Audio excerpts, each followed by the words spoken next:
guys, it's Nik the Booksmith. Welcome back, welcome back. Today's video will be a tutorial of this type of cover that I promised in the last video. This book began with a text block that I had sewn together and was waiting to be put into a cover. If you're wanting to take signatures and sew them through the material, through the spine, that method will vary slightly, but that's not what I'm doing today. Today, I'm going to do what I did exactly for this book, okay? All right. I started with a text block such as this one. If you do not know how to make a text block or a book block, I will link a video down below so that you can see a demo of how that is done. So some things that you're going to need besides, some pages that have been sewn together will be some chipboard of some kind. This is a piece of mat board from, like a photo frame. And you'll need either a piece of fabric or something flexible for the material underneath. You can use fabric. This is faux leather. I'm sure there's other things that can be used. Nothing is coming to my brain at this moment. Canvas, which, I guess that's fabric, isn't it? But it needs to be large enough so that it will wrap all the way around and then some. And then it needs to be a little taller as well. Obviously this piece is too big, so I will trim that down. You will also need for your chipboard, if you're going to be covering it in a decorative paper or, again, more fabric, maybe you'll be stamping or painting or something. That will be up to you to decorate the covers as you see fit. But if you're going to cover it in paper or fabric or paint or stamp or XYZ, that needs to be done ahead of time. Kind of like this book, the engraving and the painting and then the gold, all that was done ahead of time before I put the cover together. So in order to cut your cover boards into the right size, they will need to be slightly bigger than your text block, at least on 3 sides. My go-to dimensions are, let me show you what it kind of looks like, an overhang or a square, as it's called in bookbinding, which is the overlap of bookboard past the edge of your text block. I like it to be about 3 millimeters on the foredge and the head and also down here on the tail. So I will trim this off. And then as far as the width goes, I like the board, not counting the 3 millimeter overhang over here. I like to have the board be about 1/4 of an inch shy of this spine edge over here. So in that way. Another thing to think about is whatever your chipboard that you're using or your mat board or fill in the blank, if you can make sure that the grain is going in the parallel position to the spine, that is optimal. If you don't know anything about grain, I will link another video below this one that talks about paper grain, and chipboard also has a grain. And it talks about the importance of why your grain needs to be parallel with the spine. So I won't rehash that here. Also, if you're going to cover the board in some kind of decorative paper, make sure again that the grain is running the same direction as the chipboard underneath it. That is, of course, if the paper has a grain. Every once in a while, like in the case of handmade papers, they inherently, just by the nature of how they're made, if they are true handmade paper, they probably don't have a discernible grain.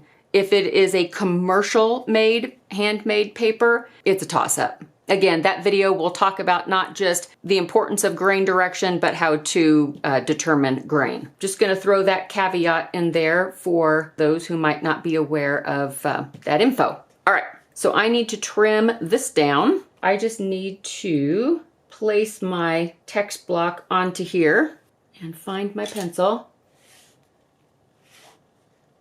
And I just need to mark where I want that to be. And I will trim this down in this direction.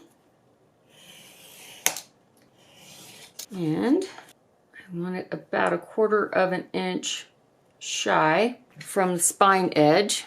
And I want it to hang over about 3 millimeters over here. So that'll be about my cut mark. I'm going to use some of this botanical printed paper that I have, but I need to cut it down a little bit because it's a little large.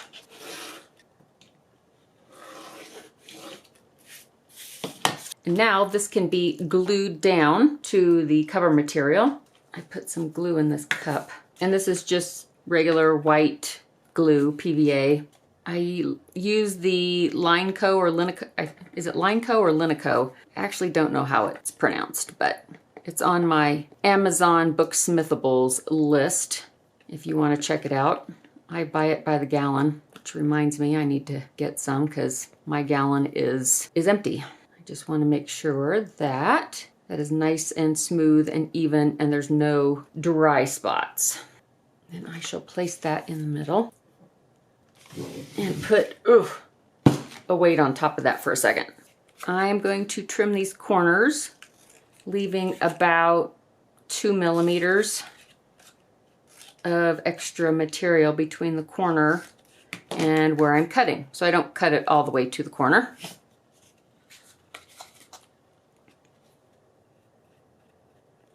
And I'll just brush on a little bit of glue here.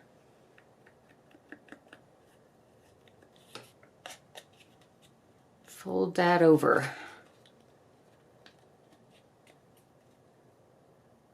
And while there is glue in these corners, I'm just going to pinch them down.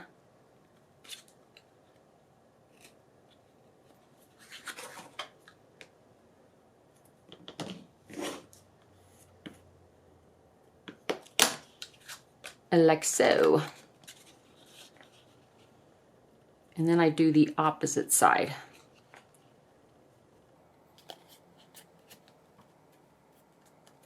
Pinch those little corners in. And now all we have to do is brush the glue on these sides and fold these over.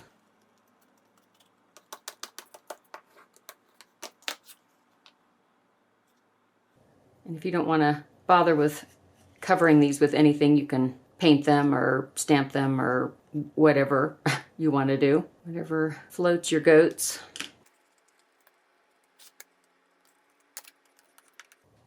The fabric, whatever you're going to use, the flexible part underneath, needs to be the same height as the boards. So I'm just going to mark here and then give that a trim. And of course it just needs to be long enough to wrap all the way around. So that will be plenty long enough. So now that this is the right height, I will go ahead and glue on the front cover. What I am going to do, however, is mark the center-ish area because I want to add a tie. A little bit of glue here. And this cover will be glued on. It'll just butt right up to the edge of this material here. One thing you can think about, I don't have enough, but on this book, I had put a little bit of this gauze in between the cover and where I put the book block. If I had enough, you could either put a layer in here underneath, or the way I did it was I put it on this side, and then when I put the text block in, then that just kind of sealed it in. You can do that, but I don't have enough. I think I have a bigger piece of this somewhere, but Lord knows where that is. But I'm not going to worry about that right at the moment.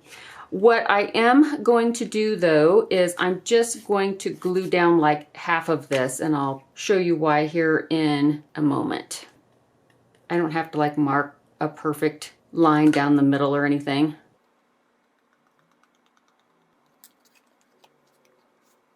It's just an approximate thing. And what I'm going to do, I'm going to put the brick on top of that for just a couple of minutes, just to let that settle into place. I'm going to dry fit this inside and leave my little overhang how I want it, and wrap this around like so. Make sure it's fit in there nice and snug. And I'm going to mark where the other side needs to be cut.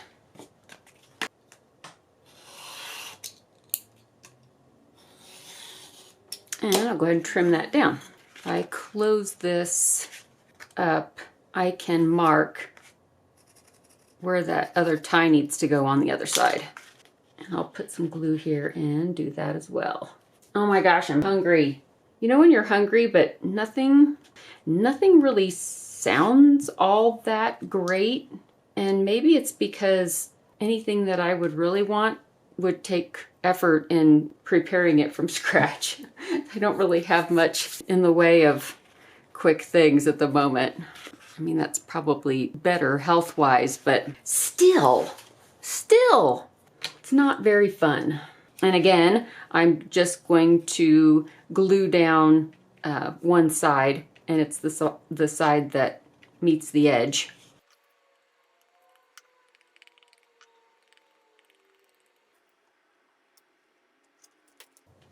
There we go.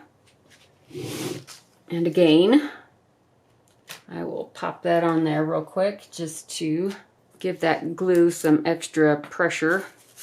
PVA is one of those glues that is, I mean, it will stick down more or less regardless of whether you apply pressure, but technically applying pressure is what makes your adhesion optimal. There's a little bit of nerdy adhesive trivia for you. Okay, now we have these two ends open here just in case we want to put a piece of trim or something underneath each edge, like I did with this one. Totally optional, but it does kind of look cool. Go ahead and put glue under here.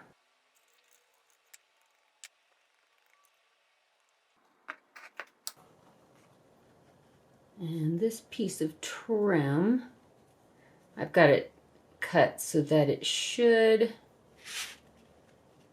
just barely fit under each side. I'll put that brick down, and then I'll just dab a little bit of glue on the underside of this crochet trim, just on the areas where there's like a lot of stitches. The glue does dry clear, but you know, I'll lay that down. And then as soon as you think it's not gonna shift too much, then I can finish up by putting glue on the underside of this side. Just use a bamboo skewer to make sure that the edge of that trim is tucked underneath. Now I'll just put the brick on top of the whole thing again. Boy, if you don't have a brick wrapped in gift wrap and then in shipping tape, then what are you doing with your life? I'm going to put a couple of knots at the end of these ties real quick. And this is just cheapo seam binding. Now we can put our text block inside the cover and just look and see how it's sitting in there, and just make sure that there is an even overhang all the way around. I think that looks pretty good. And now I will very carefully set that down and let that fall open. Got my glue gloves on. I'm gonna make sure I have a plenty of glue because I don't want to run out while I'm gluing this together. And what I'll do first is just brush just a little bit underneath this little flap here from the text block just to hold it down. And then I will brush glue on the side of this end paper, which is called the paste down. Makes a lot of sense if you think about it, since it'll be pasted down. And I just run the glue up to this edge where it folds over to the back of the spine area. And I'm just trying to make sure that I am not shifting this text block around. I got it all centered and I don't want to mess that up.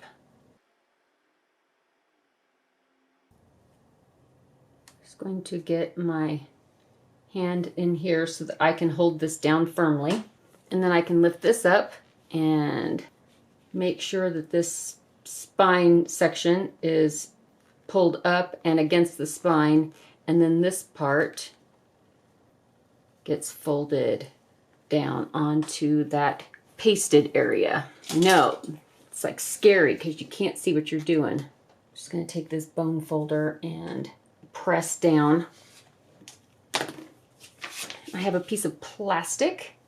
I should be able just to very carefully lift this and slide it in there so that the moisture from the glue doesn't wrinkle the rest of my papers. And then I flip it over, and then I open this side up, and then this side's going to be a little easier because the other side is secure. But again, I'm just going to throw some glue under here. And it doesn't matter too much because this fabric that's called mull is very porous, and the glue is going to just seep right through there and it'll stick everything down. Like I mentioned before, if you will be sewing your signatures directly through the cover material, then this part is unnecessary because your text block will already be secured to your cover material. That'll have to be another video. Let's not complicate something that's already sort of complicated.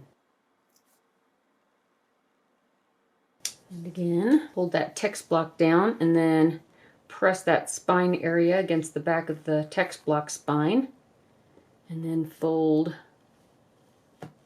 this down. That bone folder again. Press into that hinge gap area that we left. And I have another piece of plastic. I will slip that in there. And now this can go under a little bit of weight. Doesn't have to necessarily be under a brick. These are 1, 2, 3 blocks. They're for welding.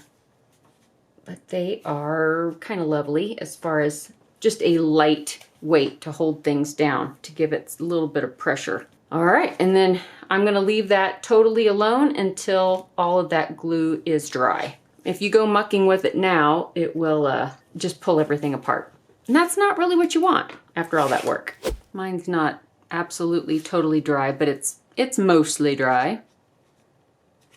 You can see everything looks pretty good. And if you wanted to do something to the front cover, like I did with this one, you could add embellishments if you so chose to. You could do like a paper collage on top. You could put a book plate if you wanted, either one that you made out of cardstock or metal, something like that. But anyway, that is basically how that is done. It's not too difficult.